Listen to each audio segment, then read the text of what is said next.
श्री सद्गुरुदेव परमात्मने नमः।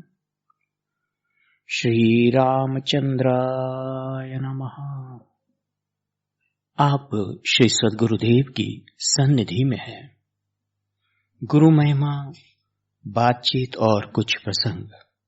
इस प्रकरण में अब आगे एक और प्रसंग और बातचीत जो कुमुदिनी बेन ने अपने श्री गुरुदेव की सन्निधि में के भाग 2 में लिखा है, वह मैं पढ़कर सुनाता हूं। यहां समाधि से भी महापुरुष का प्रकट प्रभाव, इस विषय पर गुरुदेव ने कहा है। श्री गुरुदेव के दर्शन को आए हुए किसी अपरिचित भाई ने गुरुदेव से उम्र के बारे में पूछा। गुरुदेव ने कहा, उम्र के बारे में तो क्या बतलाऊं, इसके बतलाने से कौन सा विशेष लाभ प्राप्त होगा और इसके न बतलाने से कौन सी महान हानि हो जाएगी। तुम्हारे मन में आ जाए उतनी ही समझ लेना भाई। अपरिचित भाई ने कहा, 100 वर्ष से अधिक उम्र की बात सुनता हूं तो मैं विश्वास नहीं रख पाता हूं। श्री गुरुदेव ने कहा, तो ठीक है, उम्र की बात को लेकर विश्वास नहीं रखना, परंतु और बातें जो होवे तो उन पर तो विचार करना चाहिए ना। फिर दूसरी बात यही कि आपका अनुभव बहुत सीमित है। अपनी सीमा के परे के बातों को मानने या न मानने से उन बातों पर कोई प्रभाव नहीं हो सकता। जो बातें हैं वे तो है ही और रहेगी भी, चाहे हम उनको सोचे समझे जाने या अनुभव के द्वारा स्वीकार करें या बिना सोचे समझे उनका अस्वीकार करें। अच्छा सुनो, मेरा एक अनुभव आपको बतलाऊं। 100 वर्ष के तो कई और 250, 300, 500 और 700 साल की आयु वाले महात्माओं के दर्शन मैंने किए हैं। हम जब कश्मीर में रहते थे उस समय की सत्य घटना बतलाता हूं। श्री पति तपावन जी भगवान के परम स्नेही सिद्ध संत श्री बनवारी दास जी महाराज ऐसे ही अर्थात इसी कोटि के परम संत थे। हिमालय में योग स्थित विराजते थे। शतकुंभा पर्वत के 2 मील की ऊंचाई पर उनकी तपोभूमि है। अभी तो वहां बहुत से देहात बस गए हैं। महाराज के निकट में हमेशा 2 सिंह पालतू बिल्ली की तरह बैठे रहते थे। मुनिगण निकट विहंग मृग जाही, बाधक बधिक बिलोकी पराही। सिरमौर का राजा कर्म प्रकाश जी आपका परम भक्त था। महाराज की आज्ञानुसार नाहन नगरी को अपनी राजधानी निश्चित की थी।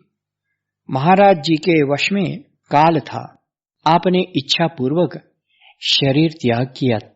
तब सिरमौर का राजा महिप्रकाश जी था और महाराज जी के शिष्य सिद्ध संत श्रृंगी महाराज थे। दोनों ने श्रीपति तपावन जी भगवान की परमार्श के अनुसार महाराज की समाधि बनवाई थी। वहां पर महाराज जी के चित्र के साथ महाराज जी का चिपिया, कमुंडलू आदि रखा था। समाधि मंदिर का पूजन, आरती, नैवेद्य आदि से नित्य प्रति नियम पूर्वक होता था। अब भी होता होगा। उन दिनों में समाधि मंदिर का बड़ा भारी मेला दशहरे को लगता था। उस दिन राजा समाधि मंदिर का दर्शन, पूजन आदि अपनी राज रीति से बराबर विधिवत करता था। देखो, महापुरुषों का प्रभाव समाधि से भी प्रकट होता है। महापुरुष व्यक्त देश काल से भी बाहर सहज भ्रमण कर पाते हैं। आत्मा व परमात्मा की अनुसंधान पूर्ण अवस्था प्राप्त होने पर इस प्रकार होना संभव बना रहता है। तात्पर्य की व्यक्त शरीर में ही उनका आत्म तत्व सीमित और बद्ध नहीं रहता है। हमारे सामने स्थित दिखाई देते हैं, फिर भी उसी व्यक्त शरीर में होने पर भी अव्यक्त व्यापकत्व रख पाते हैं। और यह बात ऐसी कोई खास घटना या निमित्त को लेकर कभी कभी कुछ अंशों में व्यक्त हो जाती है। यदि कोई सुज्ञ विचारशील उस समय समीप में होता है तो उस बात को अवश्य समझ पाता है। महाऋषि की इस स्थिति को व्यक्त कर देने वाला कवचित प्रबल निमित्त का उदय हो जाता है, तभी वह झलक उठता है। तात्पर्य तो यही कि इसलिए महापुरुष का प्रभाव चिरकाल पर्यंत रहता है। यज्ञोपवीत का मंगल कार्य संपन्न हो जाने पर श्री गुरुदेव ने कहा, अब प्रोग्राम के अनुसार कल रात्रि की ट्रेन से मैं पुष्कर के लिए निकलूंगा। अमृतलाल भाई कोटक हाथ जोड़कर बोले, हम लोगों ने मंगल कार्य स्थगित कर दिया, उसके लिए आप क्षमा करें। अब हमने जाना है कि आपकी आज्ञा का पालन करना भी शुभ था। हमारी गलती क्षमा करें और अभी आप बंबई में ही विराजिए, ऐसी हमारी प्रार्थना है, क्योंकि आपकी हाजिरी में प्रभु भाई और तरुणा का लग्न दिनांक 15/12/53 को किया जावे, ऐसी हमारी इच्छा है। ये था पुष्ट 520 से। अब पुष्ट 531। महाराज जी, तुम्हारे भगवान का खेल तो देखो। इसको नोट किया है 16 अप्रैल 1954 को गुरु मंदिर चांदीवली में। श्री गुरुदेव भावनगर से पधारे हैं। ज्यादा समय तो सबसे एकांत में मिलने में बीता है। रात्रि को श्री गुरुदेव बाहर बिराजे तब कहा, पानी में मीन प्यासी रे, मोहे सुन सुनत आवत हासी रे। यह बात मेरे जीवन में घटी है। हो मेरे साथ एक बंगाली महात्मा जी भी थे। रामेश्वर की यात्रा से लौटते समय रास्ते में वे साथ हो गए थे। यह घटना करीब करीब 100 साल पहले की है। अक्टूबर मास की घटना है। हम लोग पैदल ही बंबई के पश्चिम किनारे पर आ गए थे। हम भूसावल होकर चित्रकूट जाना चाहते थे। उन दिनों में साधु संत मंडपेश्वर की गुफा में रहते थे। मैं भी वहां ठहरा था, परंतु उस वक्त महालक्ष्मी मंदिर के पास समुद्र तट पर हम ठहरे थे। जहाज खोने वाले 2 केवट भाइयों को सद्भाव उदय हो गया। उनके आग्रह से हम उनके जोरावर नाम के जहाज में कलकत्ता के लिए निकले। केवट भाइयों के नाम भीका और लाखा थे। उन्होंने बात कही थी कि जहाज की मालिकी लोहाना हंसराज ठक्कर की है। जहाज चलाने के पहले समुद्र देव का कुमकुम, अक्षत, श्रीफल, फल, दीप, नैवेद्य आदि से विधिवत पूजन किया था। सभी यात्रियों को प्रसाद बांटा था। जहाज में गेहूं, कापड़, सुपारी आदि माल भी था। पीने के पानी की कई टंकियां भरी हुई थी। नाश्ता, भोजन वगैरह तो सब अपना अपना बना लेते थे। हमारे लिए दिन में एक बार आलू उबाल लेते थे। मूंगफली भी खाने ले रखी थी, वह रोज हमको देता था। यात्रा खूब आनंद से हो रही थी। 2-3 दिन के सफर शेष रही थी, तब पवन की आंधी चढ़ आई। पवन खूब बढ़ता ही गया। समुद्र में जल के बड़े बड़े और ऊंचे ऊंचे थंबे उठने लगे। जहाज एकदम ऊपर उठ जाता था और फिर एकदम नीचे उतर आता था। तब ऐसा लगता था कि बस अब तो जहाज की जल समाधि ही हो रही है। प्रचंड पवन और अगाध जल के मिले जुले जबरदस्त झूले पर जहाज खूब उछलता कूदता था, उसी तरह जहाज में रहे हुए हम सब और सामान भी, पानी की सभी टंकियां उछल कूद में औंधी हो गई। जहाज आगे पीछे जाता है या एक ही जगह पर उछल कूद रहा है, यह कुछ मालूम ही नहीं पड़ता था। 30-32 घंटे इस तरह बीते। लोग घबरा उठे थे। सबने आखिरी समय समझ लिया था और प्रभु स्मरण करने लग गए थे। भीका और लाखा बार बार हमारे पास आवे और एक ही बात पूछे, बाबा जी सब बच तो निकलेंगे ना? हम जवाब देते रहे कि तुम निश्चिंत रहो, जानहानि बिल्कुल नहीं होगी। सुनते ही उनका साहस और विश्वास पूर्ववत जम जाता था।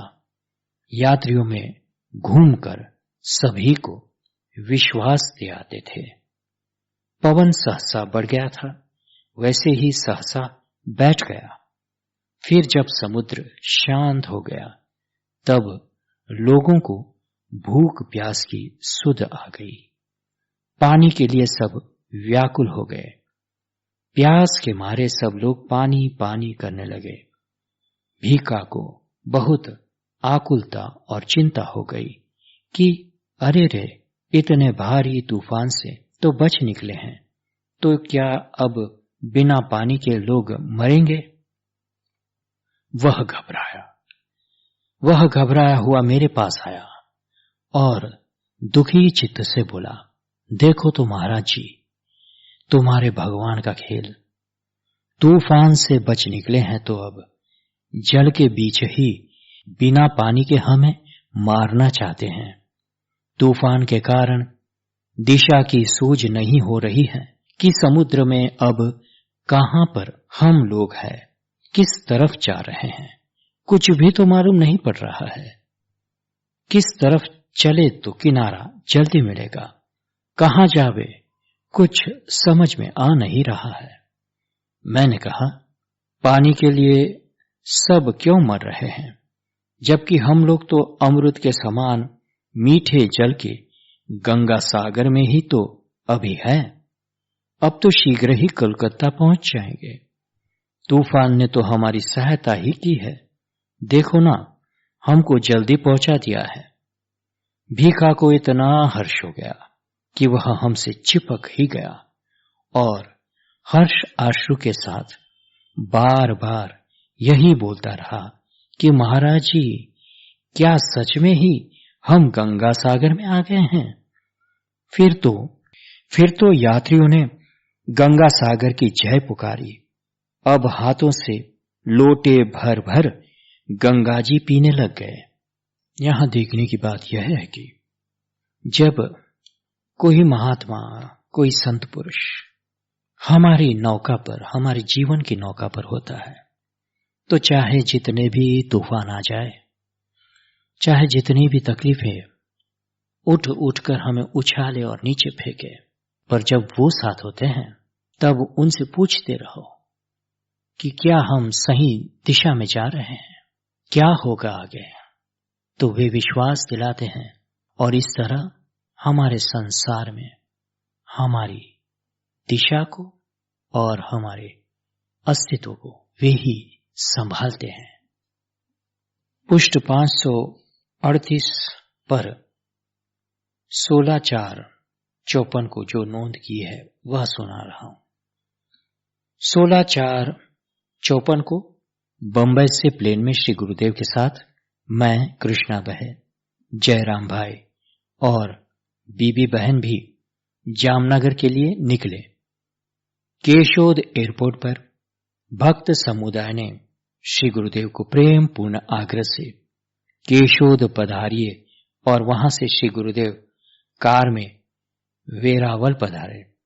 कृष्णा बहन श्री गुरुदेव के साथ रही। जामनगर एयरपोर्ट पर जमुनादास भाई, नरसिंह भाई, नटू भाई, भोगी भाई, पुजारा भाई, मां व हरि भाई इत्यादि सारे भक्त समूह व असंख्य फूल मालाएं श्री गुरुदेव के दर्शन बिना खूब निराश हो गए। 19/4/54 जामनगर, वेरावल से मोटर में जूनागढ़, गोंडल, भाड़वा और राजकोट होकर श्री गुरुदेव आज सुबह 4 बजे वाड़ी में पधारे हैं। श्री गुरुदेव ने कल प्रातःकाल 7 बजे से मौन प्रारंभ करने का अपना निश्चय बतलाते हुए कहा, प्रारंभ के 15 दिन मैं सादा मौन रखूंगा, पश्चात काष्ठ मौन प्रारंभ होगा। इन 15 दिनों में जमनादास भाई, हरि भाई और ठाकुर भाई को कभी कभी मिलूंगा, परंतु मौन बराबर रहेगा। मैं मकान के बाहर या दरवाजे के बाहर निकलूंगा नहीं। भीम जी भाई की इच्छा पूर्ति के लिए ऐसा सोचा है। भीम जी भाई रोज सेवा पूजा के लिए मेरे पास आएंगे। साधारण मौन के दरमियान श्री गुरुदेव भीम जी भाई मान सत्ता की प्रार्थना सुन रहे हैं। लोग कहूं भेद सुसाहिब रीति, विनय सुनत पहिचानत प्रीति। अब प्रभु कृपा करहूं एही भांति, सब तजी भजनु करहूं दिन राति। सुख संपत्ति परिवार बड़ाई, सब परिहरी करी हों सेवकाई। यद्यपि नाथ बहु अवगुण मोरे, सेवक प्रभु ही परे जनि भोरे। निज प्राण तजी राखेहु प्रण मोरा, छोह स्नेह कीन्ह नहीं थोरा। कहो कहावो का अब स्वामी, कृपा अम्बु निधि अंतर्यामी। श्री गुरुदेव जिस मकान में मौन में विराज रहे हैं उसमें 3 कमरे हैं। एक कमरा भूगर्भ में है जो गुफा के समान है, परंतु वह भी सीमेंट की फर्श व दीवार युक्त बिल्कुल पक्का है। कमान के दोनों ओर 2 किवाड़ है। पीछे के किवाड़ के पास बाहर में शौचालय व स्नानाघर है। उसी के पास कंपाउंड में ट्यूबवेल है। मकान के चौतरफ कंपाउंड है और कंपाउंड में चारों तरफ सीमेंट के 1-2 बेंच है। यहां उस कंपाउंड का फोटो और उस गुफा का भी फोटो है। इस पुष्ट 540 पर कंपाउंड के भी चारों ओर खड़ी चदरें लगा दी गई है और उसमें 2 किवाड़ रखे हैं। इनके बीच की एक चदर में एक छोटी अलमारी लगाई है। इसके दोनों तरफ किवाड़ है ताकि कंपाउंड के बाहर से और भीतर से दोनों तरफ से खोली जा सके। श्री गुरुदेव ने अलमारी को बाहर से खोलने की आज्ञा जमुना दास भाई को देते हुए कहा, अलमारी तुम्हारे अतिरिक्त और कोई नहीं खोले। बाहर से अलमारी को ताला लगाकर चाबी तुम रखना। तुम्हारी इच्छा और भावना है तो भले प्रतिदिन सुबह 8 और 9 के बीच आटा, पालक या परवर या कोई भी सब्जी और दतून रखना। फिर ताला बराबर लगाकर रखना। सिर्फ एक ही बार खोलना। मैं व्युत्थान में होऊंगा तभी अलमारी में रखे हुए सामान से मेरी आवश्यकता अनुसार उठाऊंगा। सामान की जरूरत भी कभी 2 मास के बाद तो कभी 3 या 4-6 मास के बाद पड़ेगी, क्योंकि बहुत दिन ऐसे ही निकलेंगे। जागृत होने पर ही आवश्यकता होगी तो लूंगा। तब कभी 2 दिन, कभी 4, कभी 8 दिन तो कभी 8-10 दिन तक लगातार लूंगा। इससे आप जानेंगे कि मैं नियम से उठा हूं। जब सामान नहीं लूं तब समझना कि फिर नियम में बैठ गया हूं। श्री गुरुदेव दिन भर असंख्य भक्तों से एकांत में बातें करने में व्यस्त रहे। जमुनादास भाई अलमारी में सामान रखेंगे, यह बात निश्चित होने पर भी हमारा सबका आग्रह था कि आटा, दाल, सेंधा नमक कंबल, शाल, वस्त्र इत्यादि सामान मकान में रख दिए जावे। श्री गुरुदेव ने कहा, ठीक है, तुम लोगों की जैसी इच्छा, परंतु सबका सब सामान 2 साल पश्चात वैसा कि वैसा ही रखा मिलेगा। मां, बची बहन, कृष्णा बहन, सुभद्रा बहन, चंदन बहन और मैं दिन भर सामान व्यवस्थित ढंग से जमाती रही। ओम पूर्णमदः पूर्णमिदम्, यहां पर नोट किया है 441 पाने पर। शाम को श्री गुरुदेव कंपाउंड के बाहर वाड़ी में विराजे हैं। हजारों की संख्या में भक्त समूह उपस्थित है। श्री गुरुदेव ने कहा, आप में से कोई भी ऐसा नूतन विचार प्रकट कर सकते हैं कि जिसको कभी किसी ने सुना न हो, पढ़ा न हो या देखा न हो। कोई भी कभी ऐसा मौलिक सर्वथा नूतन विचार नहीं कर सकता। उसी प्रकार ज्ञान को भी कोई उत्पन्न नहीं कर सकता। जो वास्तव में पहले ही से था और है ही, उसी को जब सीखता है व ज्ञात कर लेता है, तब कहा जाता है कि मैंने इस ज्ञान की खोज की है। यह कहने की प्रथा मात्र है। कई अप्रचलित विचार व क्रिया की प्रेरणा किसी विरल अंतकरण में ही होती है। कोई अप्रचलित विचार व क्रिया की प्रेरणा किसी विरल अंतर में ही होती है। अव्यक्त शक्ति की यह प्रेरणा है जो सभी के अंतकरण में नहीं हो पाती है। अव्यक्त शक्ति अपने भाव, विचार, क्रिया, जड़, चेतन, लोक, प्राणी, पदार्थ आदि का अथाह और अपार ऐश्वर्य को सब किसी के सामने खुला नहीं करती है। उदाहरण की भाव को तो कई लोगों ने देखी थी दीर्घ समय से और रोज रोज देखते थे, परंतु भाव की शक्ति का दर्शन व विचार उसी एक क्षण पर ही झलक उठा। क्या स्वयं जेम्स वॉट ने या दूसरों ने इसी एक क्षण के पहले किटली का ढक्कन उछलता नहीं देखा था? उसी एक क्षण पर ही जेम्स के पूर्व संस्कार जागृत हो उठे और उछलते ढक्कन को देखते ही उस अव्यक्त प्रेरणा से प्रेरित होकर उन्होंने उस क्षण पर्यंत अपूर्व और अव्यक्त रहे हुए विचार का ग्रहण करके भाव के इंजन का आविष्कार किया, अर्थात भाव की शक्ति का सिद्धांत जाना, प्रतिपादित किया और हमने कहा आविष्कार हुआ। वास्तव में तो ईश्वर पूर्ण है। उन्होंने उत्पन्न किया हुआ यह जगत भी पूर्ण है। जगत पूर्व से ही, अनादि से ही पूर्ण था, पूर्ण है और पूर्ण ही रहेगा। मेरे भाई रमेश ने पूछा, जगत पूर्ण था और पूर्ण ही है, यह किस प्रकार समझा जावे, जबकि रोज रोज नए नए आविष्कार होते ही रहते हैं। Plane, rocket, radio, television, telephone, telegraph, rocket, atom bomb इत्यादि कई आविष्कार अभी अभी हुए हैं। पहले तो ये थे नहीं, तब जगत अपूर्ण ही ठहरा ना।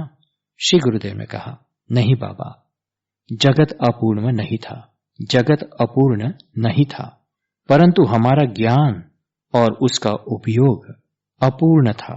ब्रह्मांड अंतर्गत ज्ञान तो सर्वत्र सदैव पूर्णतः परिव्याप्त ही है। वह तो सर्वत्र सर्वकाल में था ही, है ही और रहेगा ही।